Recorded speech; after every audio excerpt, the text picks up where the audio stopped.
Selamat siang pemirsa, inilah info terkini Soranet TV bersama saya Silve. Pemirsa, dalam rangka meningkatkan kembali penggunaan bahasa daerah Manggarai, Kantor Bahasa Provinsi Nusa Tenggara Timur melalui Dinas PPO Kabupaten Manggarai menggelar kegiatan Festival Tunas Bahasa Ibu yang berlangsung di Aula Dinas PPO 21 hingga 22 November 2022. Ardi Pangkul, Koordinator FTBI, mengatakan kegiatan ini bertujuan untuk membangkitkan kembali minat penggunaan bahasa daerah Manggarai. Karena kata dia selama ini bahasa Manggarai sudah jarang digunakan oleh kaum muda dan anak-anak. Nah, kita dalam rangka meningkatkan partisipan generasi muda dalam penuturan bahasa daerah. Kalau secara kuantitas bahasa Manggarai itu mungkin kita bilang anak muda Manggarai masih banyak. Kuantitas oke, tapi kualitas bahasa mereka apakah sama? Itu tidak. Nah, itu kenapa alasan kami pilih bahasa Manggarai, bahasa Dawan, itu bahasa masih besar untuk identiti. Masih besar secara kualitas, secara kuantitas, tapi kualitas belum tentu. Mereka belum tentu masih bisa bahasa Manggarai yang tingkat kesulitan tinggi gitu. Jadi itu yang kenapa kami pilih Manggarai, pilih Dawan, pilih Canberra dan Rote. Karena itu ini tahun pertama dan kita menyasar yang biner sebenarnya masih banyak secara kuantitas, tapi kualitas kita masih pertanyakan oleh karena dan sudah mengalami kemunduran. Dan ada yang namanya sikap bahasa. Biner sebenarnya sudah enggan pakai bahasa daerah lagi. Ada semacam minder begitu. Apalagi kalau pergaulan dengan orang luar, merasa kalau pakai bahasa daerah rasa diri rendah. Nah, hal itu yang kita hindari begitu. Kita beri ruang mereka berekspresi. Dan berpuisi, bercerita rakyat, berfragmen, dan pakai bahasa. Tapi yang terlibat di atas berapa? Yang peserta sekitar 250-an. Sama guru pendamping itu sekitar ada 70-an. Sama tamu yang lain ya sekitar 350-an lah. Bahasa Manggarai adalah identitas kita dan tidak boleh hilang, tidak boleh punah.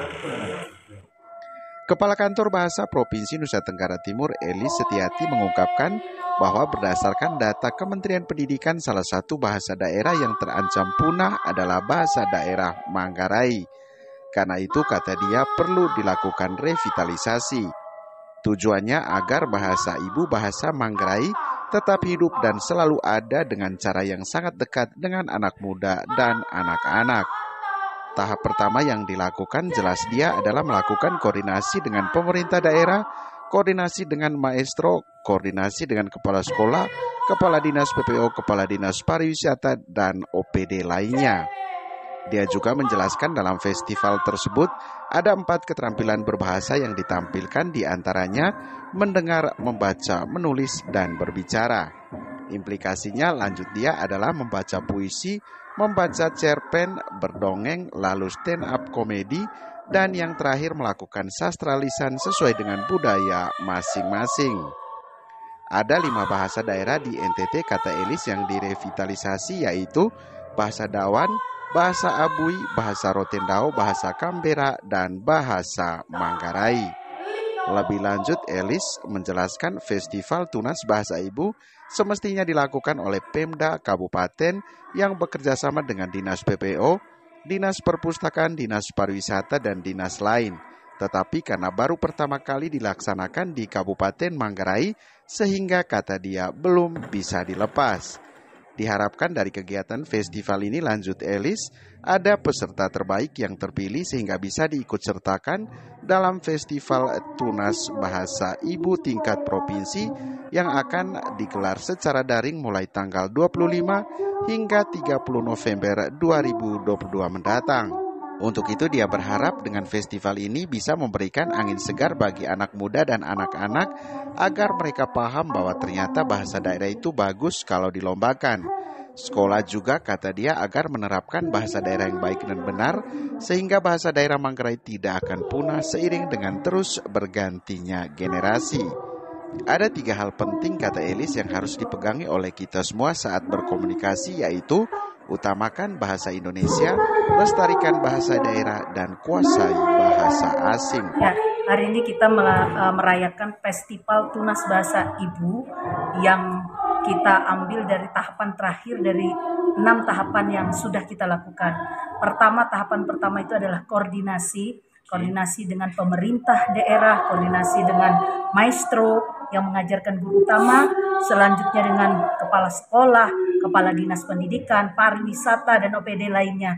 Jadi ada 5 bahasa direvitalisasi itu, dari bahasa Dawan, selanjutnya bahasa Abui, lalu bahasa Rotendao, lalu bahasa Kambera, dan yang ada di sini ya terakhir yang kita lakukan ini adalah bahasa Manggarai. Nah itu yang terakhir, dan di atas itu tujuannya agar apa? Agar bahasa ibu, bahasa Manggarai itu tetap hidup dan selalu ada dengan cara yang sangat dekat dengan anak muda, dengan anak-anak. Jadi kita membawakan 4 keterampilan berbahasa itu seperti mendengar, membaca, menulis, dan berbicara.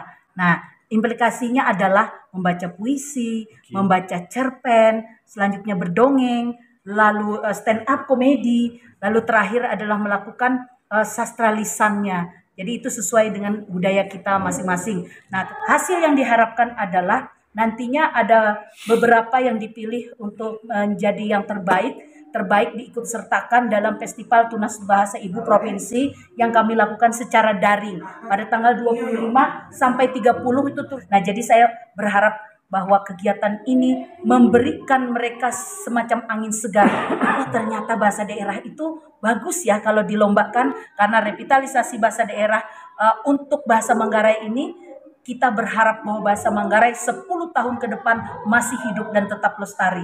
Itu harapan kami. Kalau saya katakan bahasa Indonesia itu adalah bahasa nasional kita, tetapi bahasa daerah bahasa identitas kesukuan kita. Maukah Anda bahasa identitas kesukuan itu hilang? Ya. Jadi ini sebenarnya makanya ada Trigatra Bangun Bahasa dari Badan Bahasa, yaitu utamakan bahasa Indonesia, lestarikan bahasa daerah, ya, dan kuasai bahasa asing. Sementara itu, Kepala Dinas PPO Kabupaten Manggarai Fransiskus Kero memberikan apresiasi kepada Kepala Kantor Bahasa Provinsi NTT yang sudah melaksanakan kegiatan Festival Tunas Bahasa Ibu Revitalisasi Bahasa Manggarai. Kadis Frans menjelaskan bahwa Bupati dan Wakil Bupati Manggarai mendukung penuh seluruh rangkaian kegiatan revitalisasi bahasa daerah yang dilaksanakan selama 2 hari. Lebih lanjut, ia menjelaskan pada kurun waktu kurang lebih 20 tahun terakhir, ada 30 lebih bahasa di dunia yang terancam punah. Dan untuk NTT, salah satu bahasa yang terancam punah adalah bahasa daerah Manggarai, maka perlu adanya revitalisasi. Yang pertama, kita memberikan apresiasi kepada Kepala Kantor Bahasa, Pak Bupati, Pak Wakil, mendukung penuh seluruh rangkaian kegiatan terkait revitalisasi bahasa daerah. Hal ini terjadi pada kurang lebih 20 tahun terakhir ini, ada 30 lebih bahasa di dunia akan punah. Dan di NTT ada berapa puluh bahasa yang terancam punah, termasuk salah satunya juga bahasa daerah di Kabupaten Manggarai.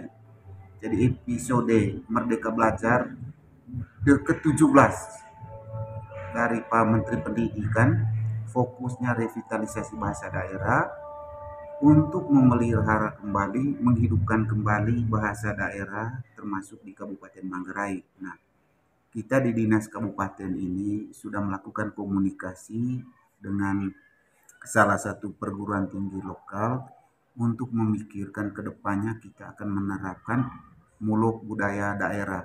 Diskusi ini sudah berjalan kurang lebih 2 tahun.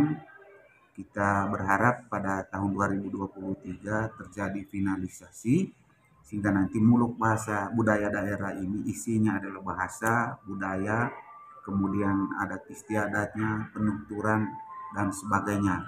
Nah, mengapa ini perlu? Karena khusus untuk generasi muda 30 tahun ke bawah, tidak semuanya menguasai bahasa daerah bersama ritus-ritus adat dan budayanya. Itu harapan kita ke depan, supaya budaya-budaya daerah Manggarai ini terlestari dengan baik. Demikian info terkini Suara Net TV, saya Silve pamit, selamat siang dan sampai jumpa.